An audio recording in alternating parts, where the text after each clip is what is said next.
थेट दृश्य यावेळेस आहेत सरपंच संतोष देशमुख हत्ये प्रकरणी बीडमध्ये सर्वपक्षीय मोठा मोर्चा निघालेला आहे आणि हा मूक मोर्चा आपण बघतोय। या मोर्चात आमदार सुरेश धस, प्रकाश सोळंके, संदीप क्षीरसागर सहभागी झालेले आहेत। याशिवाय स्वराज्य पक्षाचे अध्यक्ष संभाजीराजे, मराठा आंदोलक मनोज जरांगे देखील या मोर्चात सहभागी झाले आहेत। बीडच्या डॉक्टर बाबासाहेब आंबेडकर चौकातून या मोर्चाला सुरुवात झाली। फरार आरोपींना अटक करा, सर्व आरोपींना फाशीची शिक्षा देण्यात यावी या मागणीसाठी म्हणून हा प्रचंड मोठा मोर्चा निघाला आहे।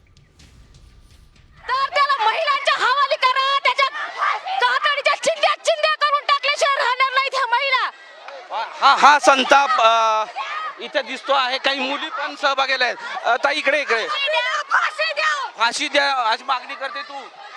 हो हा, आणि सतत घोषणा देते। हो, न्याय मिळालाच पाहिजे। न्याय मिळाला पाहिजे ही भूमिका आहे।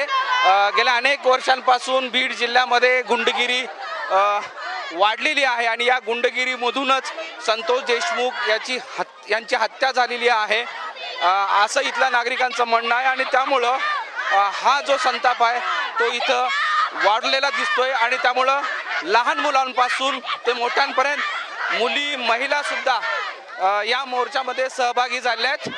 बीड शहरातल्या डॉक्टर बाबासाहेब आंबेडकर पुतळ्यापासून या मोर्चाला सुरुवात झाल्यानंतर सुभाष रोड, त्यानंतर जालना रोड, छत्रपती शिवाजी महाराज चौक आणि जिल्हाधिकारी कार्यालयापर्यंत